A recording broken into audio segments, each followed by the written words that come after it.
Ayan, tayo ay magluluto ng simpleng ulam. Ito ay isdang sardines or tamban. Ayan. Umpisahan na natin, guys. Samahan niyo ako, guys, magluto. Ayan. Unahin natin ng kamatis.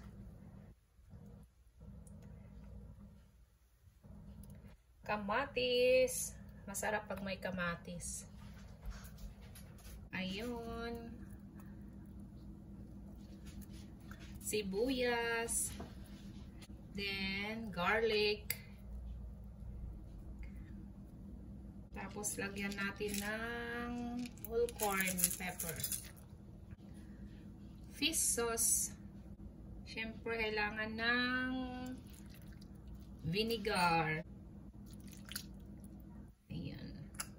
Tapos, lagyan din natin ng sili. Ayan. Ito, guys, frozen ito. Kaya ganito ang itsura niya. Frozen ko na sili. Ayan. Then, maglagay tayo ng salt. Ayan. Siyempre, kailangan ng water.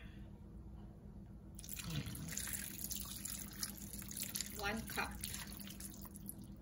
Ayan. Then, ayan lang, guys. Tikman na lang natin mamaya kung kailangan magdagdag ng kanyang panlasa. Ayan. Ito, guys, is paksiw. Paksiw or pangat.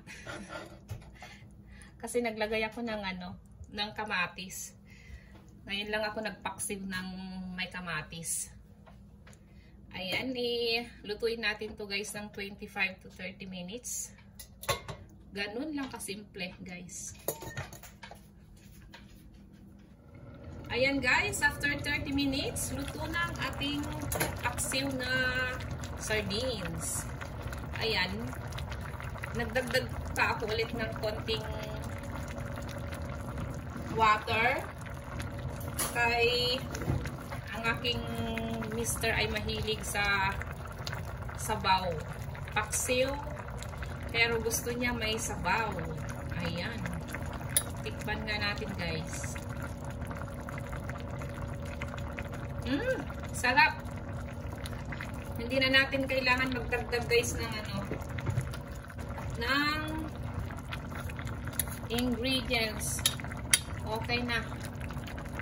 Ayan, guys, ganito lang kasimple magluto ng paksiw na sardines.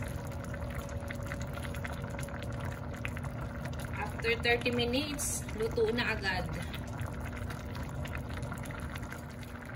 Thank you, guys, for watching. Please, guys, don't forget to like and subscribe. See you next time, everyone. Bye-bye.